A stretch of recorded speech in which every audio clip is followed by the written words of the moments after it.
Hi, this is a video on how to name and write chemical formulas for covalent compounds. Hopefully you watched that funny video about dihydrogen monoxide, which is a covalent compound. Um, and then also acids. So covalent compounds, we've already learned how to do ionic, and they are different. We're talking about, sometimes we call them molecular compounds because covalent compounds have covalent bonding, not ionic. And that makes them made up of molecules, whereas ionic compounds are made up of ions. So when we name covalent compounds, we still name the first element first, like we would have in an ionic compound, but it's no longer a cation. It's going to be a nonmetal on the right side of the stairs on the periodic table. Second element, we're going to also name that one kind of like an anion, where if it's the second element, chlorine would become chloride or oxygen would become oxide. And then we're going to use prefixes. So we only use these for covalent compounds where we want to say how many of each element we have. So to illustrate, why it's important, think about carbon dioxide as a harmless gas that we exhale. It's in the room with me. So we call it carbon. We don't say mono because it's only one of the first. That's the only time we don't use a prefix. And then di to show that there's two oxygens here, dioxide. Whereas this would be carbon again. We don't use mono because it's one of the first. And then we do say monoxide. So this is the gas that if our furnace or gas heater, water heater or something isn't working properly, we can get a buildup of carbon monoxide, colorless, has no smell, but it can interfere with our ability to carry oxygen in our hemoglobin, and it can cause serious health problems, including death. So here's another compound. Again, I'm going to use the prefix, so di, and then I'm going to just do phosphorus. I don't change it at all. So the first one, we don't change the ending. Second one, I'm going to use the prefix. So the only time I don't is when I have one of the first element. So then it would be pent. And then oxygen becomes oxide. Writing the chemical formula from the name is also, it's pretty easy. What you want to do is write the element symbols. So like for this one, I would write a nitrogen and an oxygen. And then I'm going to add subscripts. I'm not going to crisscross or try to balance charge because there isn't any charge and we're not dealing with ions. So nitrogen, there's no mono, but that means I just have one. And then dioxide means two of that oxygen. So it would be NO2. The next one, phosphorus and oxygen again. So I'm going backwards from oxide, realizing that that's really oxygen. I look for it on the periodic table if I don't remember the symbol. So diphosphorus, two phosphorus, dioxide, two oxygens. And then I also don't reduce. So in an ionic compound, I would divide both of those and reduce it down to P1O1, but I don't do that for covalent.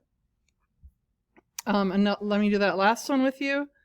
Just kind of got away from me. So triphosphorus, pent oxide. So a 3 for the tri. A pent is 5.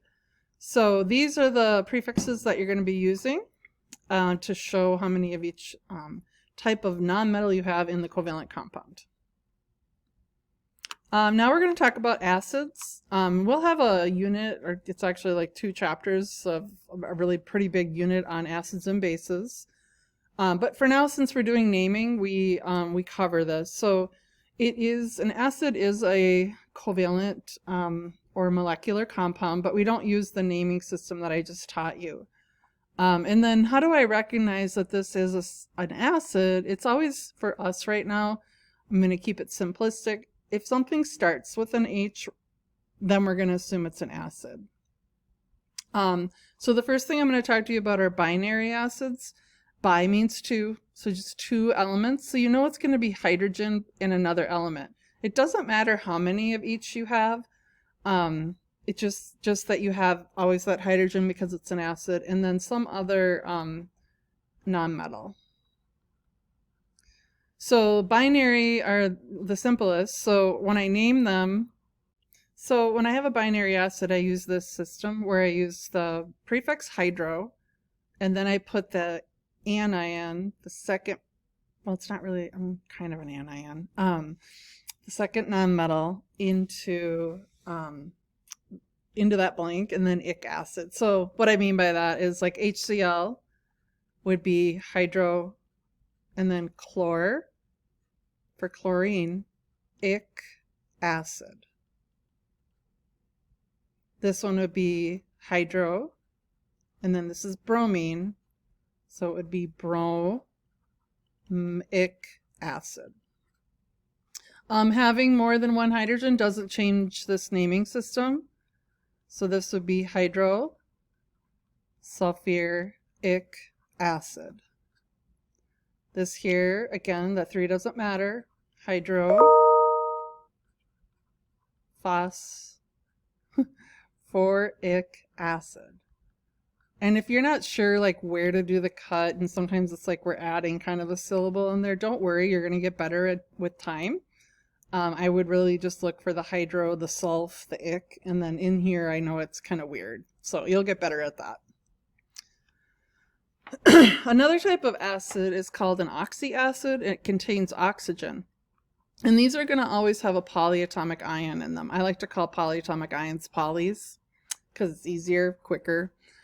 So like for this one here, my poly is nitrate. If you're not sure about who your poly is, go to your, this is the back side of the mole map. It's just not big enough though, is it? When I'm trying to show it to you. So let me go back.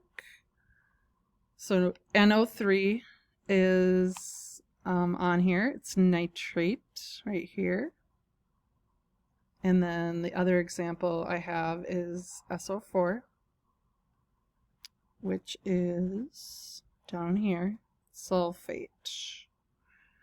So they are going to contain oxygen and therefore a polyatomic ion, and then the name of the poly is what dictates how it's named. So what I mean by that is if the poly ends in ite, so let's say I have HNO2. So the name of this poly is nitrite. If it ends in ite, then I change it to the beginning of the poly, OS acid. And there's no hydro used for these. I know it's an acid, so I know it has hydrogen in it. So for that example that I was just doing, this would become nitrous acid. If the poly has an 8, like this one, is sulfate, then 8 becomes ic. So this is one where it would become sulfuric acid. And I know I added that, and that's one of those weird things that I can't really teach it to you. You're just going to get better as you do more and more of them. So sulfuric acid. So here's 2 more examples. And you can look these up on your poly chart. So ClO3, so I'm looking for the poly first, is chlorate. So that guy is chlorate. So that becomes chloric acid. This is sulfite. So that one becomes sulfurous acid. So I have this silly thing to help you, but if you take good notes, you can use your notes, but normally people don't use notes on tests. So 8, like I ate it, goes to ic acid. And then arthrite, ite goes to us. So like if I have arthritis in my hands. Anyways, just thought you'd like that. So writing formulas for acids is just kind of reversing that. And it's something you do want to practice. So the first ion is always hydrogen. The second is going to be, the anion will come second. And then you're going to balance charge here. You are going to either do that with your thinking, or you're going to crisscross. So for example, this one, hydro, means it's just hydrogen with another element. It's a binary acid, so it's with phosphorus. And we know that hydrogen is +1. It's in that first group. And we know phosphorus is -3 because it's in group 15.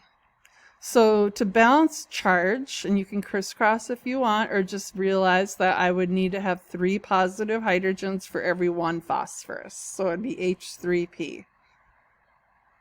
This one is it doesn't have a hydro, but it still has hydrogen because it's an acid. And then I have to kind of reverse this. So ick came from 8. Can't talk. So I'm looking for chromate, and chromate is on my chart somewhere. It's the end of the day, my eyes don't work. Chromate, it's right there, CrO4, -2. So, and then if I balance charge, I would need to have 2 hydrogens, so that would be +2, -2 adds to 0. So I have some that you can try. If I give you the formula, you write the name. If I give you the name, you write the formula. And I would pause it and try these and then come back. So here, this one is not going to have a hydro. The name of this ion is oxalate. So this one becomes oxalic acid. You can buy this at Home Depot. It's also, it's like a concrete cleaner. It might be even in some of our bathroom cleaners are pretty bad and noxious. Acetic acid, ick, came from 8. So I'm going to look for acetate on my poly chart. And acetate is right here. You can use either form. I like the C2H3O2 form. So again, it's an acid. Start with hydrogen, acetate. And then they're already balanced, so the formula without any charges would be HC2H3O2. Acetic acid is the active acid in vinegar. Next one, hypochlorous. Us means it was hypochlorite. Hypo looks kind of like hydro, but it's not. So if you go over here, you can find that hypochlorite. So it's an acid, so it still has hydrogen, the hypochlorite ion, and then to balance charge, they're already balanced, so the name of the S or the formula would be HClO. That's another one that's used, I think, in toilet cleaners. This one, it's a binary acid, so it will have hydro in it. I think we already did this one, but hydro, phos, 4, and then take off the end of the phosphorus, ick, acid. And then this guy is an oxy acid, so no hydro. Look him up. That's phosphite.